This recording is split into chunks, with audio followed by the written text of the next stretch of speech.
ህወሓት በምዕራብ ትግራይ በመከላከያ ሰራዊቱ የከፈተው ጦርነት እንደቀጠለ ይገኛል። በጦርነቱ የተገኙ ድሎችን የተመለከተ ሰበር መረጃ ከስፍራው ደርሶናል፣ በዝርዝር ይቀርባል።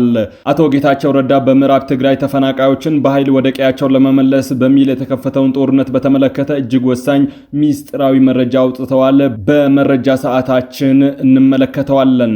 የኢትዮጵያ አየር መንገድ ወደ ትግራይ የሚያደርጋቸውን በረራዎች አቋርጧል። ለመንግስት እጅ የሰጠው ጋዜጠኛ ኤልያስ ደባሱ በጦርነቱ ጊዜ ሲያሰራጫቸው የነበሩ መረጃዎችን በተመለከተ የተናገረው እጅግ አወዛጋቢ ሆኗል። ተጨማሪ ዘገባ ይዘንበታል። ክቡራትና ክቡራን የጥበብ ሚዲያ ቤተሰቦች በዛሬው ቆይታችን እነዚህንና ሌሎችንም እጅግ ወሳኝ የተባሉ ሀገር አቀፍ ሰበር መረጃዎችን በዝርዝር እናቀርባለን። ለቤቱ አዲስ የሆናችሁ ሰብስክራይብ በማድረግ የደወል ምልክቷን በማብራት የቤቱ አባል ትሆኑ ዘንድ በታላቅ ትህትና እንጋብዛለን። በቅድሚያም የዕለቱን የቢዝነስ ዘገባዎች አስቀድመን ወደ ዝርዝር ዘገባዎቹ እናልፋለን። ጥበብ ሚዲያ የህዝብ ድምጽ ነው። ዛሬ በኢትዮጵያ ንግድ ባንክ አንድ የአሜሪካን ዶላር 151 ብር ከ6 ሳንቲም ተገዝቶ 154 ብር ከ6 ሳንቲም ይሸጣል። ፓውንድ ስተርሊንግ 198 ብር ከ3 ሳንቲም ተገዝቶ 202 ብር ከ3 ሳንቲም እየተሸጠ ነው። የአውሮፓ ዩሮ 176 ብር ከ5 ሳንቲም ተገዝቶ 180 ብር ይሸጣል። የስዊዝ ፍራንክ 184 ብር ከ9 ሳንቲም ተገዝቶ 188 ብር ከ6 ሳንቲም እየተሸጠ ነው። የኩዌት ዲናር 484 ብር ከ6 ሳንቲም ተገዝቶ 494 ብር ከ2 ሳንቲም ይሸጣል። የቻይና ዩዋን 21 ብር ተገዝቶ 21 ብር ከ4 ሳንቲም የሚሸጥ ሲሆን የተባበሩት አረብ ኤሚሬቶች ድርሃም 41 ብር ከ2 ሳንቲም ተገዝቶ 42 ብር ከ1 ሳንቲም እየተሸጠ ነው። የሳውዲ ሪያል 40 ብር ከ4 ሳንቲም ተገዝቶ 41 ብር ከ2 ሳንቲም በዛሬው ዕለት እየተሸጠ ነው። የኢትዮጵያ አየር መንገድ በዛሬው ዕለት ወደ ትግራይ ክልል የሚያደርጋቸውን በረራዎች ሰረዘም። የኢትዮጵያ አየር መንገድ በዛሬው ዕለት መቀለ፣ አክሱም፣ ሽሬና ሁመራን ጨምሮ ወደ ትግራይ አካባቢዎች ሊያደርጋቸው የነበሩ በረራዎችን መሰረዙን ለማረጋገጥ ተችሏል። በመቀለ የሚገኙ ሪፖርተሮቻችን እንዳረጋገጡት የአውሮፕላን ማረፊያ ሰራተኞች ለዛሬ እረፍት እንዲወስዱ ተነግሯቸዋል። ይሁን እንጂ በመቀለ የሚገኘው የኢትዮጵያ አየር መንገድ የቲኬት ቢሮ ለዛሬ የታቀዱ በረራዎችን ሳይጨምር ሌሎች አገልግሎቶችን በመስጠት ላይ እንደሚገኙ ሪፖርተሮቻችን ገልጸዋል። አንድ የቲኬት ቢሮ ሰራተኛም ሲስተሙ እየሰራ ነው፣ አገልግሎት እየሰጠን እንገኛለን፣ ከነገ ጀምሮ ለሚደረጉ በረራዎች ቲኬት እየሸጠን ነው፣ እንዲሁም የበረራ ቀጠሮችን እናሻሽላለን፣ ሌሎች አገልግሎቶችንም እንሰጣለን ሲል ተናግሯል። አክሎም ነገር ግን የዛሬ በረራዎች በምን ምክንያት እንደተሰረዙ እንደማያውቅ ተናግሯል። ታዋቂው የፕሮቴስታንት እምነት ፓስተር ሄኖክ ግርማም ከወር በላይ የውጭ ሀገር ቆይታ በኋላ ወደ ኢትዮጵያ ሲመለሱ በቦሌ ዓለም አቀፍ ኤርፖርት ላይ በጸጥታ ኃይሎች በቁጥጥር ስር ዋሉ። ለፓስተሩ መታሰር እንደ ምክንያትነት የተጠቀሰው ከወራት በፊት በሰሜን ሸዋ ሰላሌ ህዝብ ላይ የሰነዘሩት በወቅቱ ከፍተኛ ህዝባዊ ቁጣን ቀስቅሶ የነበረው ጸያፍ ንግግር እንደሆነ ተረጋግጧል። ፓስተር ሄኖክ በወቅቱ በሰጡት አወዛጋቢ አስተያየት ምክንያት ከማህበረሰቡና ከተለያዩ አካላት በርካታ ውግዘት ደርሶባቸው እንደነበር አይዘነጋም። ግለሰቡ የተፈጠረውን ህዝባዊ ቁጣ ተከትሎ በቪዲዮ ቀርበው ይቅርታ መልእክት አስተላልፈው ነበር። በተጨማሪም ጉዳዩን በባህላዊ መንገድ ለመፍታት በአባ ገዳዎች በኩል ሽምግልና ተልኮ የይቅርታ ሂደቱ እየታየ እንደነበረ መረጃዎች ያመላክታሉ። ከአንድ ወር በላይ በአሜሪካ ሀገር እናታቸው ጋር ቆይታ ያደረጉት ፓስተር ሄኖክ በትላንትናው ዕለት ወደ አዲስ አበባ ሲገቡ በኤርፖርት የነበሩ የጸጥታ አካላት በቁጥጥር ስር አውለዋቸዋል። በአሁኑ ሰዓት በፌዴራል ፖሊስ ቁጥጥር ስር እንደሚገኙ የተረጋገጠ ሲሆን ወንጀሉ የተፈጸመው ወይም ቅሬታ የቀረበባቸው በአካባቢው በሰላሌ ፖሊስ ስለሆነ ተላልፈው ይሰጣሉ ተብሎ ይጠበቃል። በድሮን የሚያልቀውን ፋኖ እኛ ግን የምንዘግበው ንጹሃን ተገደሉ እያልን ነበር ሲል የአሻራ ሚዲያ መስራች ጋዜጠኛ ኤልያስ ደባሱ ተናገረ። የአማራ ህዝብ በፋኖ ላይ ያለውን እምነት እየቀነሰ መጥቷልም ብሏል።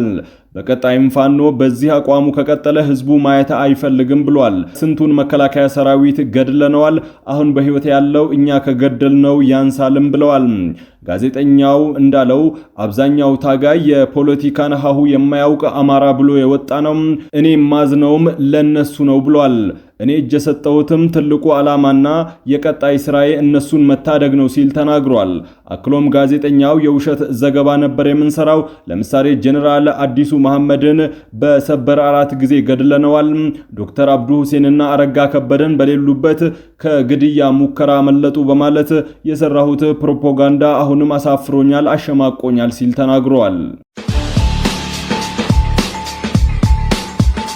እስራኤል የፖሊስ ስራን የሚያግዙ አነፍናፊ ውሻዎችን ለኢትዮጵያ ደገፈችም።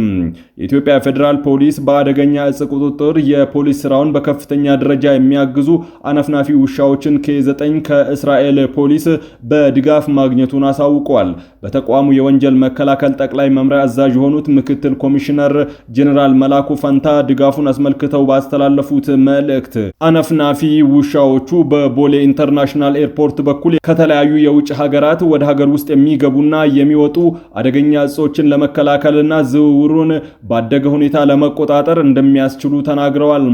አያይዘውም በኬ9 በመታገዝ ከውጭ ሀገር ወደ ኢትዮጵያ የሚገባና የሚወጣ አደገኛ እጽን በተገቢው መንገድ ለመቆጣጠር የኢትዮጵያ ፌዴራል ፖሊስ ጸረ ፈንጅና አደገኛ እጽ ቁጥጥር መምሪያ ባለሙያዎች በእስራኤል ሀገር ቴልአቪቭ ስልጠና እየወሰዱ መሆናቸውን ጠቅሰው አናፍናፊ ውሾቹ ሰልጥነው ወደ ሀገር ቤት ሲገቡ ለ39ኛው የአፍሪካ ህብረት መሪዎች ጉባኤ አገልግሎት እንደሚሰጡ ገልጸዋል። በተጨማሪም የኢትዮጵያ ፌዴራል ፖሊስ ከእስራኤል ፖሊስ ጋር በመተባበር አደገኛ እጽ ዝውውርን በመከላከልና በመቆጣጠር ረገድ በርካታ ስራዎችን እየሰራ እንደሚገኝ ጠቁመዋል። ኢትዮጵያውያን ስደተኞችን ወደ ሀገር የመመለስ ሂደቱ በቀጠለበት ወቅት ሚኒስቴሯ ከሳውዲ አረቢያ ጊዜያዊ አምባሳደር ጋር ተወያዩ። የስራና ክህሎት ሚኒስቴሯ ሙፈሪያት ካሚል በኢትዮጵያ የሳውዲ አረቢያ ኤምባሲ ጊዜያዊ አምባሳደር ከሆኑት ዶክተር ሳሊህ ቢን አብዱላሂም ቢል ሙቅቢል ጋር ተወያይቷል። ውይይቱ ያተኮረው ከሳውዲ አረቢያ የሚመለሱ ኢትዮጵያውያንን ሂደት በቀጠለበት ወቅትና ህጋዊ የሆነውን የሰው ኃይል ስምሪት ማጠናከር በሚቻልባቸው ጉዳዮች ላይ እንደሆነ ነው የተገለጸው። ሚኒስትሯ በማህበራዊ ትስስር ገጻቸው ባሰፈሩት መግለጫ ሁለቱም ወገኖች በኢትዮጵያና በሳውዲ አረቢያ መንግስት መካከል የተደረገውን ህጋዊ የሥራ ስምሪትና ስምምነት ተከትሎ እስካሁን የተከናወኑ ተግባራትና የተመዘገቡ አበረታች ውጤቶች መገምገማቸውን ገልጸዋል። ሙፈሪያት አክለውም በቀጣይ የትግበራ ምዕራፍ የሰለጠኑ ባለሙያዎችን ወደ ስራ በማሰማራት የህዝብ ለህዝብ ግንኙነቶችን በማጠናከር የሁለቱንም ሀገራት የጋራ ተጠቃሚነት በማረጋገጥ ረገድ በትብብር ለመስራት በጋራ መግባባት ላይ መደረሱን ጠቁመዋል። ይህ ውይይት የተካሄደው ኢትዮጵያውያን ዜጎች ከሳውዲ አረቢያ ወደ ሀገር ውስጥ የመመለስ ስራው በቀጠለበት ወቅት ነው። እንደ ሴቶችና ማህበራዊ ሚኒስቴር መረጃ ባለፈው አንድ ሳምንት ውስጥ ብቻ 3442 ኢትዮጵያውያን የተመለሱ ሲሆን ይህም ከመስከረም 2018 ጀምሮ የተመለሱትን አጠቃላይ ዜጎች ቁጥር 45093 አድርሶታል። ይህ መጠነ ሰፊ ዜጎችን የመመለስ ዘመቻ በሳውዲ አረቢያ በከባድ ሁኔታ ውስጥ የሚገኙ 70,000 ዜጎችን ለመመለስ በመጋቢት 2016 የተጀመረው መርሃ ግብር አካል እንደሆነ ተገልጿል። ይህ መርሃ ግብር እንዲጀመር ምክንያት የሆነው በሳውዲ አረቢያ በሚገኙ ኢትዮጵያውያን ስደተኞች ላይ የሚፈጸሙ አሰቃቂ በደሎች ሪፖርቶች እየጨመሩ በመምጣታቸው ነው። ሂዩማን ራይትስ ዎች በነሐሴ 2018 ባወጣው ሪፖርት ከየካቲት 2014 እስከ ነሐሴ 2015 ባለው ጊዜ ውስጥ ብቻ በመቶዎች የሚቆጠሩ ኢትዮጵያውያን ስደተኞች ጥገኝነት ተጠያቂዎች በሳውዲ ኃይሎች መገደላቸውን አስፍሯል። በመከላከያ ሰራዊቱና በቲዲኤፍ መካከል በሁለት ግንባሮች እየተደረገ ያለው ጦርነት ዛሬ 4ኛ ቀኑን ይዟል። ህወሓት በመከላከያ ሰራዊቱ ላይ በሙሉ አቅሙ ከባድ የተባለ ጥቃት እየፈጸመ ይገኛል። የህወሓት ቡድን ዘንድሮ የካቲት 11ን ሁመራ ለማክበር እንገደዳለን ማለቱ ተሰምቷል። ዛሬ ከረፋድ አንስቶ በተከዜ ቀጠና በሁለት ግንባሮች አደገኛ ውጊያዎች እየተደረጉ ነው። አንደኛው ግንባር በተከዜ ቀጠና ምስራቅ ጠለምቲ ሚጭባራ በተባለ ስፍራ ሲሆን ሁለተኛው ግንባር ደግሞ በምዕራብ ጠለምት አንበሳ ቀብር ተብሎ በሚጠራ አካባቢ ነው። ባለፈው ሰኞ ማክሰኞ ዕለት ህወሓት በጠለምት ጥቃት መክፈቱን ተከትሎ በወልቃይትና ጠለምት ቀጠና ወታደራዊ ውጥረት አይሏል። በጠለምት ግንባር ያለው ውጊያ ሲቀጥል በወልቃይት ሁሉም መግቢያና መውጫ በሮች የኃይል ስምሪት እንቅስቃሴዎች በስፋት እየታዩ ነው።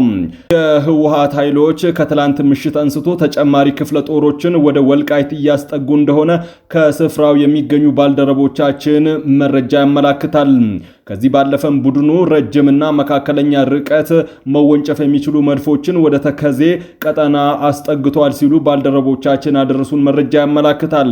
በምስራቅ ጠለምት ሚጭባራ በተባለው ስፍራ በነፍስ ወከፍና በቡድን መሳሪያዎች የታገዘ ውጊያ እየተደረገ ሲሆን ይህ አካባቢ የድሮን ጥቃት የተፈጸመበት ቦታ አቅራቢያ የሚገኝ ቀበሌ ነው። የድሮን ጥቃቱ የህወሓት ወታደሮችና ወታደራዊ መሳሪያዎች ላይ ከፍተኛ ኪሳራ አድርሶበታልም ተብሏል።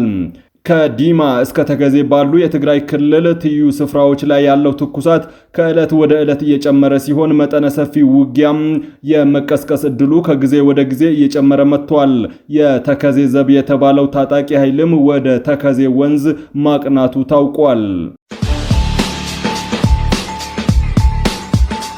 በምዕራብ ትግራይ በተቀሰቀሰው ጦርነት የትግራይ ወጣት እንዳይሳተፍ ጥሪ ቀረበ። የጠቅላይ ሚኒስትሩ የምስራቅ አፍሪካ ጉዳዮች አማካሪ ጌታቸው ረዳ በምዕራብ ትግራይ የተቀሰቀሰውን ቀውስ ተከትሎ በይፋዊ ማህበራዊ ትስስር ገጻቸው የተለያዩ መልእክቶችን አስፍረዋል። የፕሪቶሪያ የሰላም ስምምነት ለመተግበር እንደ ፖሊሲ ይዘነው የነበረው የዲፕሎማሲ ግንኙነቶችን በመጠቀም ከፌዴራል መንግስት ጋር በተደጋጋሚ በተደረጉ መድረኮች ወደ ተግባር እንዳይመነዘር በግልና በቡድን ስልጣን ጥማት ምክንያት እንቅፋት እየሆኑ የህዝባችንን ስቃይ ያራዘሙና በወንጀል ሊጠየቁ የሚገባቸው አካላት አሁን ደግሞ ግዛታዊ አንድነትን ማረጋገጥና ተፈናቃዮችን መመለስ በሚል ስም በድጋሚ ወደ ጦርነት ሊከቱን የሚችሉትን ሁሉንም ነገር እያደረጉ ይገኛሉም ብለዋል። አክለውም ተፈናቃዮችን መመለስ በአስተማማኝ ሁኔታ በዘላቂ ሰላምና እምነት ላይ የተመሰረተ መሆን አለበት ብለዋል። የህዝባችን መልሶ መቋቋምና የልማት ፍላጎቶችን ለማሟላት የውጭ ሀገርና የውስጥ ባለድርሻ አካላት ተሳትፎና ከፍተኛ የገንዘብ ድጋፍ የሚጠይቅ ተግባር መሆኑ ይታወቃል ሲሉም ገልጸዋል። ምንም እንኳን ብዙ ችግሮች ቢኖሩም አፈጻጸሙ በፕሪቶሪያ የሰላም ስምምነት መሰረት ፍጹም ሰላማዊ በሆነ መንገድ እንዲሆን ይጠበቃልም ብለዋል። ሁሉንም አይነት የሰላም እድሎችን አጥፍቶ የሰላም በሮች እንዲዘጉ በማድረግ ወደ ግጭት የምንመለስበት ሁኔታም በማመቻቸት የተፈናቃዮችን ጥያቄ ለመመለስ በሚል አገልጋዮቻችሁን ለማስደሰት የምታደርጉት ጥረት የት መቼና እንዴት እንደሚጠናቀቅ ለመገመት አስቸጋሪ ቢሆንም ቅጥያው ግን ትግራይን የጦርነት አውድማ የሚያደርገውን ይህንን ትንኮሳ ልታቆሙ ይገባል በሚል ጠንካራ መልእክት አስተላልፈዋል። የሚገርመው አሁንም የወጣቱን ህይወት እንደ ዋና የጦር መሳሪያ በመጠቀም እንደተለመደው በከባድ መሳሪያ ሽፋን በመስጠት የሚከፈለውን መስዋዕትነት የመቀነስ ጦር ስልት ጠፍቷችሁ ነው። ክላሽንኮቭ የያዘ እግረኛን አስቀድማችሁ እያስጨረሳችሁ ያላችሁት የከበረው የወጣት ህይወት አለሁ ለማለት ብቻ ነው የምትተገብሩት። ያም ሆነ ይህ ታጋዮቻችን ሆይ ህመምህንና ህዝባዊ መርህን ለርካሽ ፖለቲካዊ ንግዳቸው እንዳይጠቀሙበት ተጠንቀቅም።